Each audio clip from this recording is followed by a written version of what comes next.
پیارے اور محترم اسلامی بھائیوں، مدنی چینل کے ناظرین، الحمدللہ ایک اور بڑا ہی پیارا مقام، ایک اور بڑی پیاری زیارت حضرت سیدنا ابو سعید خدری رضی اللہ تعالیٰ عنہ، جن کی کئی روایتیں آپ نے بھی سنی ہوں گی، ہم نے بھی کتابوں میں پڑھی، وہ صحابی کہ اگر ٹاپ 7 روایت کرنے والے، حدیث کی روایت کرنے والے صحابہ کی لسٹ بنائی جائے تو ان میں ان کا شمار ہوتا ہے۔ حضرت ابو سعید خدری رضی اللہ تعالیٰ عنہ وہ ہیں جنہوں نے پیارے آقا علیہ الصلوۃ والسلام کے ساتھ تمام غزوات میں شرکت کی۔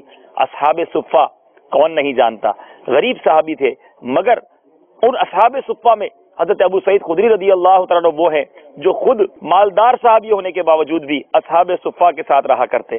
اصحاب صفہ عین روضہ رسول کے سامنے آج بھی وہ چبوترا موجود ہے، اتنا قریب پیارے آقا کے کاشانہ اقدس کے رہا کرتے۔ حضرت ابو سعید خدری رضی اللہ تعالیٰ عنہ انہی میں سے ہیں۔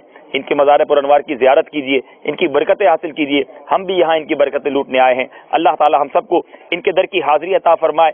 اصحاب صفہ کی زندگی کا ایک مقصد یہی ہوا کرتا کہ علم حاصل کریں، اس کے لیے انہوں نے اپنا سب کچھ مال و متاع، اپنا گھر بار چھوڑا اور آقا علیہ الصلوۃ والسلام کے در دولت پر حاضر رہے۔ اللہ تعالیٰ سے دعا کرتے ہیں ان کے مزار پر حاضر ہیں کہ اللہ تعالیٰ ان کے صدقے ہمیں علم دین کی دولت عطا فرمائے، علم سیکھنے کا شوق عطا فرمائے۔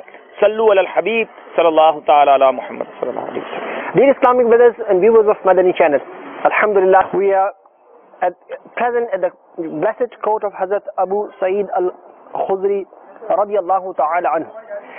He is a companion of the Prophet sallallahu ta'ala alayhi wa alihi wasallam from Medina. Although he was wealthy, he lived among the students in Sufa.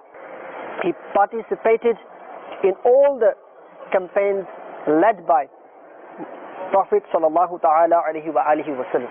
My dear Islamic brothers, we pray that may Allah tabarak wa ta'ala shower his countless blessings at his shrine, and for the wasila of Sayyidina Sa'id al-Khudri radiyallahu ta'ala anhu, may Allah tabarak wa ta'ala sort our problems.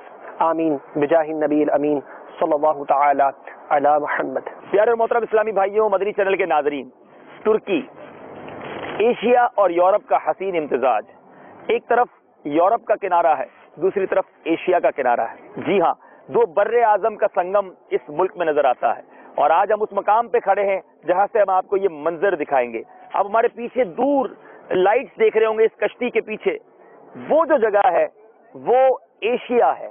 جی ہاں، بر اعظم Asia ہے، اور جس جگہ ہم کھڑے ہیں یہ بر اعظم یورپ ہے۔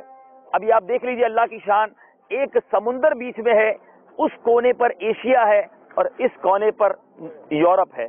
ہم بالکل یوں کہہ سکتے ہیں کہ یورپ کے کنارے پر کھڑے ہوئے ہیں اور وہ ایشیا کا کنارہ ہے۔ الحمدللہ دعوت اسلامی ایشیا میں بھی ہے، دعوت اسلامی یورپ میں بھی ہے، بلکہ صحیح بات تو یہ ہے دعوت اسلامی کہاں نہیں۔ الحمدللہ ہمارے شیخ طریقت امیر اہل سنت کا فیضان دنیا کے کونے کونے میں موجود ہے۔ اللہ تبارک و تعالیٰ دعوت اسلامی کو اور ترقی اور عروج عطا فرمائے۔ ہمارے ترکی میں بھی مدنی کاموں کی بہاریں ہوں۔ اللہ کرم ایسا کرے تجھ پہ جہاں میں، اے دعوت اسلامی تیری دھوم مچی ہو۔ صلو علی الحبیب صلی اللہ تعالی علی محمد صلی اللہ علیہ وسلم۔ پیارے اور محترم اسلامی بھائیوں، ہم اس وقت اس سمندر کے کنارے ہیں جو ایشیا اور یورپ کو ایک دوسرے سے الگ کرتا ہے۔ الحمدللہ شیخ طریقت امیر اہل سنت نے ہمیں درخت، شجر، سمندر ان سب کو ایمان پر گواہ کرنے کا ذہن دیا۔ آئیے اس سمندر کو بھی اپنے ایمان کا گواہ کرتے ہیں۔ مدنی قافلے کے اسلام میں موجود ہیں۔ الصلاۃ والسلام علیک یا رسول اللہ وعلی آلک واصحابک یا حبیب اللہ۔ اے سمندر تو گواہ ہو جا، میں مسلمان ہوں، میں حنفی ہوں، میں قادری ہوں، امیر اہل سنت کا غلام ہوں، لا الہ الا اللہ محمد الرسول اللہ صلی اللہ تعالی علیہ وسلم۔ غیبت کے خلاف جنگ، نہ غیبت کریں گے نہ غیبت سنیں گے، کفل مدینہ انشاءاللہ، سر پہ امامہ انشاءاللہ، رخ پر داڑھی انشاءاللہ، مدنی حلیہ سجا رہے گا انشاءاللہ، شیطان کے خلاف جنگ انشاءاللہ۔ صلو علی الحبیب صلی اللہ تعالی علی محمد۔ مجھے اپنی اور ساری دنیا کے لوگوں کی اصلاح کی کوشش کرنی ہے۔